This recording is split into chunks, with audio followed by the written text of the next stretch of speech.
Oke, mari kita langsung masuk ke pembahasannya. Hari ini kita bakal membedah sebuah persimpangan yang jujur saja sangat luar biasa menarik.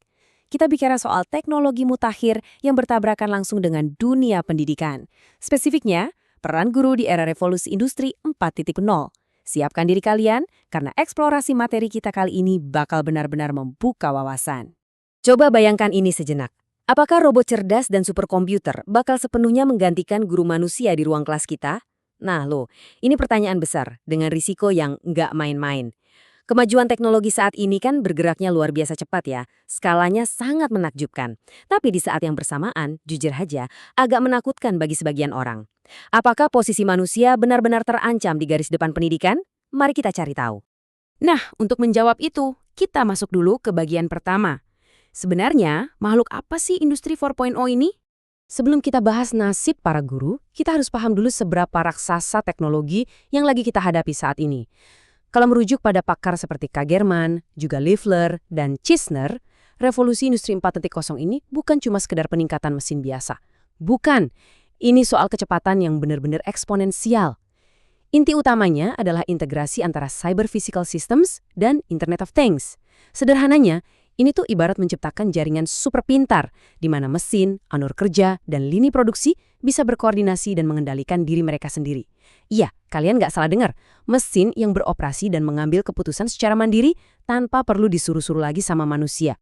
Dan lompatan teknologi di generasi keempat ini tuh benar-benar gila. Kita disuguhkan dengan kehadiran superkomputer, lalu ada robot pintar, kendaraan tanpa pengemudi yang bisa nyetir sendiri, sampai ke hal-hal yang dulu cuma ada di film science fiction, kayak pengeditan genetik dan neuroteknologi yang dirancang untuk mengoptimalkan fungsi otak manusia. Gila kan?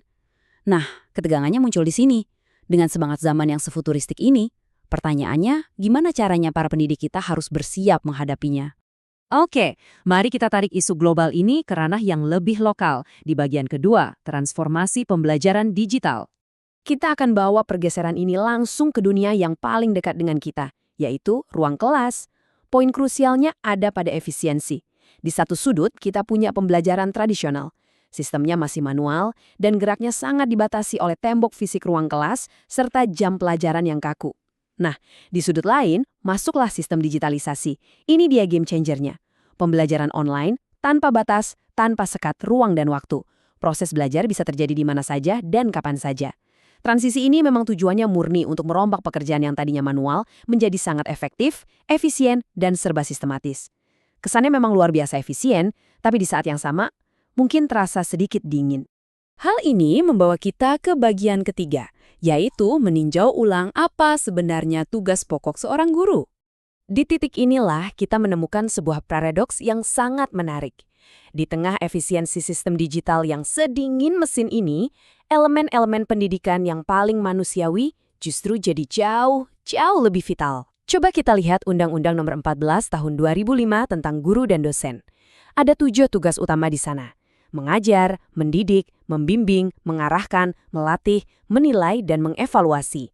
Perhatikan baik-baik kata-katanya. Sebuah server cerdas mungkin bisa mengajar fakta sejarah atau rumus fisika dengan sempurna tanpa celah. Tapi untuk mendidik, untuk membimbing dan mengarahkan karakter seorang anak, wah itu cerita yang berbeda. Itu mutlak butuh kehangatan, kompas moral, dan sentuhan empati dari seorang manusia. Jadi, ini mengantarkan kita ke bagian keempat, sekaligus menjadi kesimpulan besarnya. Mengapa guru tidak akan tergantikan? Mari kita lihat pandangan resmi pemerintah mengenai hal ini. Mantan Menteri Pendidikan dan Kebudayaan Muhadjir Effendi punya pesan yang sangat kuat. Beliau menegaskan bahwa tugas sejati seorang pendidik itu untuk menanamkan nilai-nilai dasar karakter, memandu anak didiknya supaya bijak memakai teknologi informasi, dan yang paling utama, bertindak sebagai inspirator. Mesin komputer sehebat apapun gak akan pernah capek memproses miliaran data, tapi secara fundamental ia gak punya hati untuk menginspirasi jiwa manusia. Tentu saja, ini juga berarti para guru dituntut untuk terus upgrade diri dan gak boleh berhenti belajar supaya bisa mengimbangi zaman. Dan poin ini benar-benar tepat sasaran. Profesi guru itu sangat bersandar pada integritas dan kepribadian. Ingat, guru itu bukan sekedar flash disk yang tugasnya cuma mentransfer file ilmu pengetahuan ke otak murid. Bukan sama sekali. Jadi alih-alih merasa terancam atau menyalahkan kedahsyatan teknologi ini, tugas pendidik justru mengarahkan potensi positif dari kemajuan tersebut. Integritas kitalah sebagai manusia yang bertindak sebagai filter dan pengarahnya. Fakta krusial ini juga digarisbawahi secara tegas oleh Supriyano selaku Direktur Jenderal Guru dan Tenaga Kependidikan. Pernyataan beliau ini sangat memperdayakan loh. Beliau menjamin bahwa kehadiran guru bakal tetap langgeng meskipun era digital terus berkembang secara eksponensial. Guru tetap bakal ada, tidak bisa diganti robot, sampai kapanpun tetap dibutuhkan. Ini adalah afirmasi yang luar biasa melegakan, bukan?